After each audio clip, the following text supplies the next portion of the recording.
bed in the near future? No. You ever going to bed? No.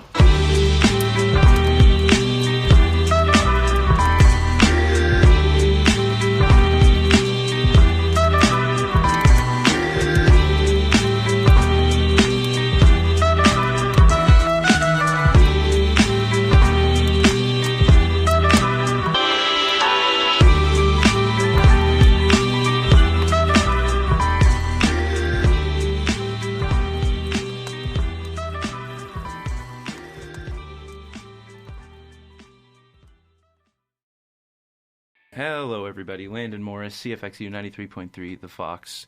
We out here in the studio. I'm joined by a fantastic group of musicians. I saw them play last night at the Shoebox Cantina in New Glasgow. I hear once upon a time it was the Commune, but I don't know. Yeah, recently it was. Recently? I was surprised to see the name change, actually. Well, it's now the Shoebox, and there was fantastic music there. They're doing like music now, which is kind of cool. They had our great friend Piner play on Monday, and tomorrow was RC Stanley. But this weekend we had Sleepy Kicks and the group of fine gentlemen in the studio right now. Postfun. Boo boo boo boo. How's it going? So good. Are you tired today? Yeah, I was just about to say I'm tired. Yeah. How close do we need to get to these mics for us to? You're all good. I got level. I can get level up it. Close and personal to you. That's the most close and personable. Yeah, coming at you live. On CFXU. Rock and roll. So, I mean, how was that show for you? Yeah, it's a lot of fun. We haven't played in quite a long time. For a while there, we were getting used to playing very frequently. Feeling really comfortable with each other on stage, and how, seeing the homies out there listening to the songs, we're interacting with them. And when it's a while since you do that, it's a little bit of getting used to it again, a little bit of excitement. So I was getting some nerves coming up to New Glasgow, seeing some friendly faces and sharing a lot of new stuff. It's a lot of fun. Getting the stage legs back. Yeah, exactly. Saying I was getting some nerves going to New Glasgow is never something a musician has ever said until now. I was excited. The brown sauce, new Shoebox decorated stage. You guys went to Omen Audio too, right? Oh yeah, we were there hitting all the stops. Yeah. That's literally all the stops. Except maybe like Most Wanted Pawn. They have Ernie Ball strings. Yeah, hit that cool too. Guitars. Oh, there you go. Ibanez. Yeah, they do. A lot of J Tersers. Actually, Yeah, I played one of typical those. pawn shop find. Yeah. Yeah, I played a Telly style J. Yeah. Terser, was it? Yeah. Yeah, I played one of those. It was pretty good. Nice. That's good. How was the intonation? I think I'm no expert. No. I was just riffing. It was fun. Yeah. So I don't have a Telly, so you're hearing Thomas right now with Postfun, and next to him is Mackenzie. That's me. With Postfun, and on my far left is one Jack Murtha of Postfun and of Nork, who we have played on the show, who we have raved about on the show, and we've talked on my program Mixed Rhythm. We've talked a lot about Postfun. We've talked a lot about Nork. So love that. It's nice having the man Norked, of the bud. hour in here. I think I remember telling the story. It was my first time seeing Nork at the Seahorse about a year ago with Sunday Girl and Proud Dads. Right if on. I'm correct. Oh, Yeah, wicked yeah. show. And Awesome. it was a fantastic show, and everyone wanted an encore. Yeah. And the drummer hit the drums and said, "You just got Norked." Yeah. And then you left, and that was it. Yeah. Yeah, we I played our slot and got out of there, and They got Norked. Everyone got Norked. Everyone got Norked. I will ask, how did you all meet each other? Yeah, well, I've known T-Bone over here for quite a long time. That's me. That's Thomas Hart. That's Thomas. Trademark name. And we knew each other in high school. We played in a lot of different projects and crossed paths quite a lot. I've always jammed with them. And then you went to high school. Yeah, with I mean, Thomas and I went to high school together and played music, and Yep. We met in the bowl of the skate park. yeah, yeah, it's true.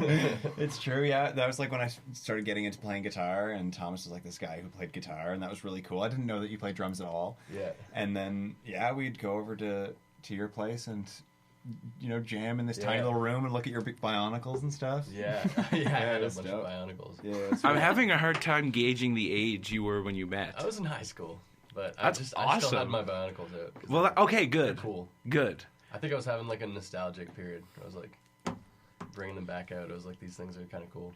They are I was cool. showing everybody, I was forcing them on. Thomas camera. had the cool Bionicles too. Yeah. We are Yeah. pro Bionicle Yeah. at CFXU. I had like a big monster Bionicle with like teeth. It was like one of the more like expensive ones, probably like $30.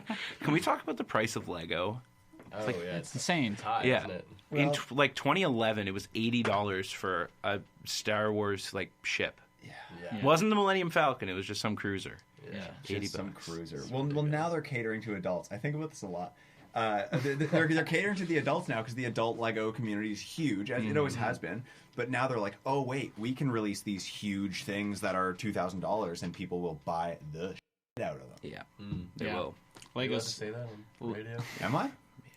Okay, cool. Legos taking us out of house and home right now. Yeah, More expensive than rent. Yeah. Starting a band just to support the Lego habit. Yeah, we're doomed. So you meet and you know each other, and I'm guessing you start jamming. And how does Postfun come to be? Yeah, well, Postfun, the original name was Family Jackson and the Neo Gothic House Party, and the mission statement was to play house parties during university and help pay for the beer. And I called up my buddy T-Bone. Let's play some drums. We had a whole different lineup other than that, just me and Thomas. And I had a lot of songs back then that I wanted to try out. We threw them together, played a couple house parties. And then I decided I wanted to do a little bit of a rebrand, change it up, be more serious about it. After other projects I was in started slowing down, I wanted to kind of, keep my stick on the ice and go hard with it. So I met Mackenzie at Music Week in 2017, I believe. 2019. Wow. And I asked him if he wanted to play some bass. He was in Honeymoon Driver at the time, so was Thomas. Thought those guys, they looked the part, that's for sure. They might. It's so crazy, it just might work, is what I thought. So where does the name Postfun come from? Yeah, Postfun is kind of encapsulating the vibe that we wanted to capture with some of the songs. And that vibe being a little bit of a depressive, dopamine come down feeling. The feeling you would get if you're like cleaning up after a party and you're up too late, it's 3 a.m. You messed up your Sunday, and you know that because it's already Sunday. And you're cleaning up the balloons, you're popping them. And yeah, it's Postfun. It's not the best feeling, but it's a feeling nonetheless. It's a human experience. It is. Music It's for like a hangover. yeah, it's like the post. But it also feels like the post music week kind of thing. You know what I mean? Or like post concert syndrome. Yeah. When you wake up the next morning, you're like, oh, I gotta do a paper. Exactly. I don't know. Yeah. That's me Yeah. today. Yeah. I gotta do a paper. Me too, But actually. okay, Yeah. you mentioned your first band name, Yes. Mackenzie. I want to ask you about Pterodactysaurus and the Peddlers of Ham. Wow, okay. Deep cut. So I play in a band called Shaolin, and we played our first show at New Glasgow's Art at Night, which is interesting. We actually walked by yesterday the location of that set, which was this little tiny park square. Had a little brick circle and a few benches and some plants, and there was a little pop-up tent there, and we played. We had just started that band, and we needed a band name for our submission. We didn't really have one, so Jack Phillips, one of our guitar players, said Pterodactysaurus and the Peddlers of Ham. That's what he applied to this thing with, and that was that. It didn't stick, No, but it was really funny for one day. it's funny now, all these years later. Yeah, we still have a poster from that Art at Night, and we have the longest band name on the whole thing. That's how I know, because I was at Brennan's Oh, of course, yes. Yeah. dad's yesterday, and Yeah. in the shed, Yeah. they have a Pterodactysaurus and the Peddlers of Ham on the New Glasgow Art at Night festival lineup. What an absurd Was there choice. a logo for that, or was it just No, it Impact was font? just the name, Impact Font. There Yeah. you go. Brennan says the name Shaolin was decided by the time that show happened, but it was too late. Yeah, it might have been, but by the time of that submission, we Yeah. or the application or whatever it was, we didn't have it in time for that. But yeah, no, I guess you're right. We did have the real name by then, but It's too what are you late. gonna do? Just gotta lean into the Pterodactysaurus and the Peddlers of Ham of it all, you know. I'm using that band name. I'm stealing it. It's yours. It's yours. Yes. So I will ask about the singles that you have out. Yeah. I understand that one of them was written a long time before Postfun. Is that right, Jack? Yeah. When the Wind Shifts? That's right, yeah. So tell me about those two songs, When the Wind Shifts and the Rivers of Folk song. Yeah, so When the Wind Shifts, I mean, quite a lot of the songs were written before Postfun, but now we're writing some new material that we're really stoked on. But When the Wind Shifts was written, well into another project I was in. It was just songs that didn't fit in, I played in a band called Social Smokers Club. Didn't really fit the bill for that. And I was working at Coda Pop's recording studio in Halifax, and I got some extra time at the studio to record these parts and wanted to to lean in to try to play all the parts of the song. Wouldn't recommend if you're only okay at all those instruments. It takes a lot more time. But it was a really, good learning experience. I was stoked to see that song come together. Learned a lot about putting out music by myself. And now that song seems like an ancient relic to me. It's not that long ago that it came out. The band's pretty young, but it feels like decades ago. Yeah, it was like 2 years ago now. Yeah. So, that song is really great. Means a lot to me, the lyrics still. But, it seems very old. And then River, that's with the lineup. That's with guys solidifying their parts, putting their own spin into the parts, working with John Mullane to make the song better. And it started, Thomas and I were in my basement when I lived on Bliss Street before it was rent-evicted. And we recorded a really baller demo, really interesting demo. And hearing that demo to what the song became was such a cool transformation of understanding songwriting and how we can kind of encapsulate our best aspects into a tune. To bring it back to When the Wind Shifts, though, as well, that was an interesting process from demo to completion. Yeah. I guess the demo would have been the actual recording, but uncut. Yes. Is that correct?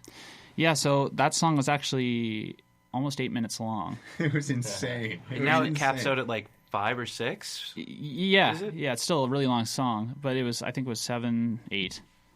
And I went back to it and reevaluated my plan of making some of my songs a little bit more accessible or listenable, trying to do that. Yeah. And I ended up cutting the 7/8 into 4/4 line. So they recorded in 7/8, and I just edited the drums and all the takes so that it would fit and be shorter. It's kind of Frankenstein after the fact. Well, there's that one part of the song, the South Shoreline, Yeah. where it goes on an extra measure. You know what I mean? Yeah, so that would have been, most of them would have felt like that, I think, in the original recording. And when we play it live, it's different. we learned it the old way, so it's different. Is that what it is? Yeah, it's Yeah. different from the recording, the way we play it live. It's like a completely different time signature. Yeah. Nice. Yeah, it's 6/4 in the verse and 4/4 in the chorus. Yeah. I haven't heard it live. I've seen you twice. Once at the Seahorse back in, I want to say the end of April, maybe early May. Cool. It would have been April with Persephone Nice. and with June Body? June Body. Yeah. Yes, bingo. Yeah. Thank you. And then last night again. And you have a fantastic live show, specifically some of this new material. Even just from listening to your Emerge Halifax set, 25% and October. I got those songs after 2 listens. You guys make very interesting music that's also catchy, I think. How do you strike that balance between doing really cool stuff but also making it palatable and catchy in a way? I'm kind of navigating that in real time, to be quite honest with you, but I think the biggest move is to listen to a healthy mix of solid songwriting with solid listeners on it, and then enjoying the weird, crazy stuff at the same time. So starting with a hook that really feels good, that's going to stick in our heads, and we all love pop music, we all love different genres, and I feel like we all have an understanding of what's going to stick in our head when we start putting something together, and then we make a conscious effort to mess that up a little bit. Taint it a little bit at the end, pour some weird stuff in the Kool-Aid, if you will. It's definitely just the sensibilities of the people in the band too. We just like having fun, I think, as well. And fun often means making some really gross sounds, or throwing a section in that's totally off the wall. and nothing like the rest of the song. Yep. Specifically, Kevin will push for the weirdness. Yeah, Kevin's an interesting dynamic in the band because he comes from a different, I don't want to say school of thought, but I think that's fair, though. yeah, he listens to this out there music, and that's very much the world he lives in. And having him kind of helps us pull in a weird direction sometimes, which Black I think. MIDI and all that. Yeah, he's always pushing for a BM by Black MIDI cover. John 50. And if, That's a great Black MIDI song. Yeah. If he listens back to this, Kevin, I love Black MIDI. We're not doing that cover, man. I feel like a Black MIDI Postfun like cover would be really interesting. Because, like, I don't know, it'd kind of be like a built to... I don't know if you've heard this. Do you guys get built to spill a lot? I love Built to Spill. I hear it a lot. I mean, even specifically in your voice, Jack. A lot of built to spill. But, I mean, it'd be kind of like built to spill doing a Black MIDI song, which would be, like, maybe even more random. Yeah, that's one of my favorite bands. Really? Yeah. I get a lot of built to spill in the music. Yeah? Yeah. I've never heard of them, actually. Really? Oh, I think I've heard Tom play a song once or twice, but... Yeah, neat. I love the record Perfect from now on. That's like one of my favorite records of all time. But yeah, it wouldn't be the first thing that springs to mind, but I kind of see what you mean. Like they have kind of that progressive song structure, and it's like poppy and pretty at the same time. Yeah, exactly. Yeah. It is. So I want to ask, and just like speaking on this topic, like, have you gotten any weird comparisons as a band? I know, Jack, you've been you're in two bands, and you were in Social Smokers Club. Mackenzie, you're in Shaolin, formerly Pterodactylosaurus and the Peddlers of Ham. Correct. I want to ask, like, have you guys gotten any weird comparisons? Has anyone at a show ever come up and be like, "Oh, you sound like this," and you're like, "What?" My favorite thing that somebody said about us was that we were like if Mac DeMarco played post-hardcore. Nice. Yeah, so like that kind of like to like Fall of Troy filtered through like a weirdo like indie kind of lens with like chorus pedals, I guess. Yeah. I've gotten My Morning Jacket. Fair. I've gotten a little bit of Pine Grove in songs. Father John Misty. Fantastic artist. But like none of those are definitive No. like, relations because I feel like we're a mix of a lot of influences. But I don't know. I know what my influences are when I write, but I feel like we do often go all over the place and it's hard to nail down. Yeah. If anyone hears our tunes, it's got a recommendation, hit me with that. I'd love to know what you think. Mackenzie, you were telling me upstairs about a comparison you got when you played here at CFX. That's true. Yeah, Shaolin played it must have been 2019. February of 2020. Okay, there you go. We ironed this out at Music Week. Okay. Yeah, and I long since forgotten. Yeah, I was in the bathroom after that set, and Shaolin is kind of sort of heavy, weirdo rock and roll music. And someone in the bathroom stopped me. I was like, "Man, you guys were great. You sounded like Cage the Elephant." and my thought was, "Oh, that's the only band that this guy knows." Oh, all these bands sound like Cage the Elephant. Yeah. So you got new music as a group. You played a lot of it last night. Yeah. Tell me about that. There was one song that I can't stop thinking about. It kind of sounded, I don't know how to explain it. It sounded like there should have been accordion on it. Nice. You know the one I'm talking about? That's definitely Spongecore. Maybe Spongecore. It's it's about sitting at the bar, you said. Yeah, which, yeah. Was it written on your set list as water? No, that one's one was written as water on the set list. I think the one you're referring to is called Spongecore. Okay. Because the Well, it's working title. it starts off like a SpongeBob intro. Yes. And yeah, that's a really fun song. I like that song a lot. So tell me about some of this other new stuff. Yeah. Well, the new stuff is very edgy topics, I'd say. A lot of mental health related content, coming from a dark place and then coming from an optimistic place as well, which is good. Yeah, definitely kind of a therapeutic writing style with some of these new tunes, but in the darkness of some of them, there is some optimism in the lyrics and stuff. I'm really proud of the lyrics of these new songs as well. Stoked on them. I've heard many people say throughout this scene that you are one of the best songwriters in Canada. So I hope you take that. That's insane. Yep. I've heard it many a time. And so, I mean, where can people find Postfun? What's next for you guys? People can find you online. You have a great online presence. I recently, I don't know, 5 a.m. this morning, found your Twitter. Yeah, it's fantastic. Thanks. Tell me about it. The Twitter's funny. We had a Twitter account for a year. Just to go into that for a second, and we didn't follow anybody. We had like one follower. Maybe we followed like someone like a meme, or probably Elon or something.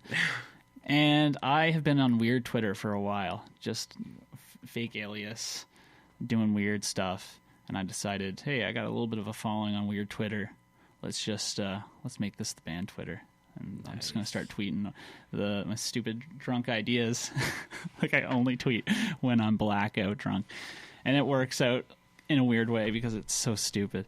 But I'm stoked with the Twitter now. What's new for us? I mean, we haven't put out content in quite a long time, but we have definitely been working so hard, and the guys have been working so hard, and we got a lot to show for it, in my opinion. A lot of videos coming out, a lot of music coming out, and a lot of big plans, and I'm really excited for the next year or 2 years. I think it's going to be a big step up for us, big level of maturity for us. Absolutely. So people want to find Postfun online. Where do they go? I love Instagram. That's kind of where I live these days. You can see us on Instagram, and if you're looking for updates on anything, it's pretty much going to be there first. Spotify, if you want to listen to our tunes, hit there. And again, any shows coming up, you'll see it on Instagram first.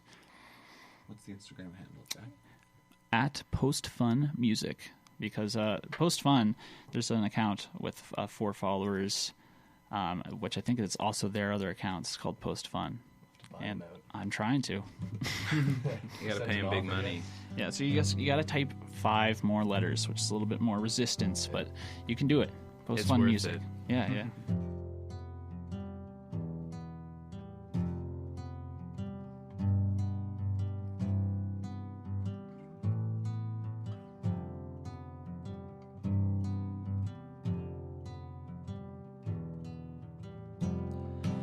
It's October, we're getting sober, and baby, we were growing. I knew you were sad, but you kept the conversation going.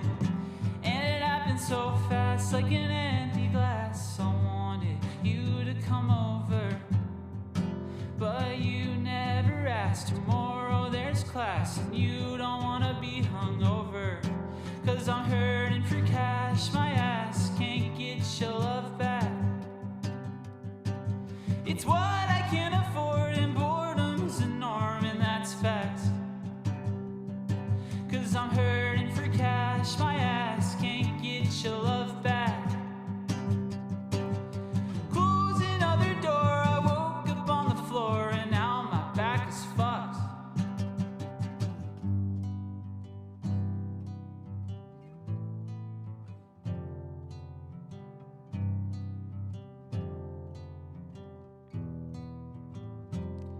It was December, can you remember? It smelled like seasonal depression. You said, what's up tonight? I said, I'm doing fine. You said that was a question.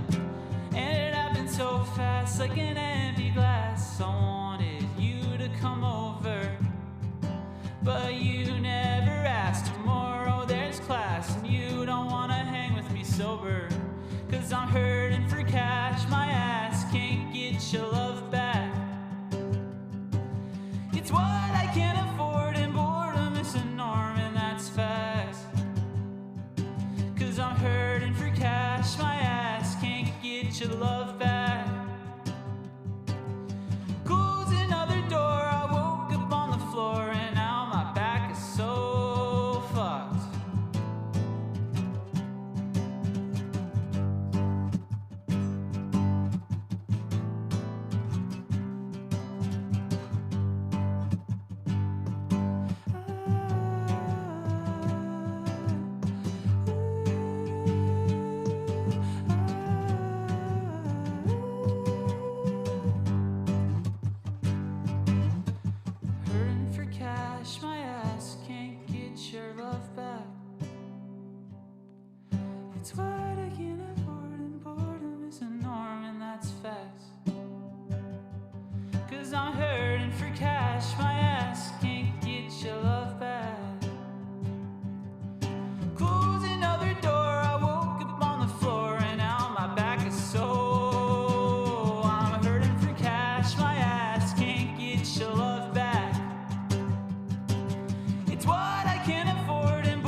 Hello, everybody. Thank you very much for listening to the show this week. If you like what you heard, make sure to check us out on Instagram at mixedrhythm. Make sure to check out our Facebook page. It's facebook.com/themixedrhythm. We have a YouTube as well where we post some live music footage. All of our episodes are uploaded to Spotify directly after the show with all the music included, so you don't miss a thing. And of course, you can check out our website, mixedrhythm.wordpress.com. Thank you very much for listening. We'll see you again next week.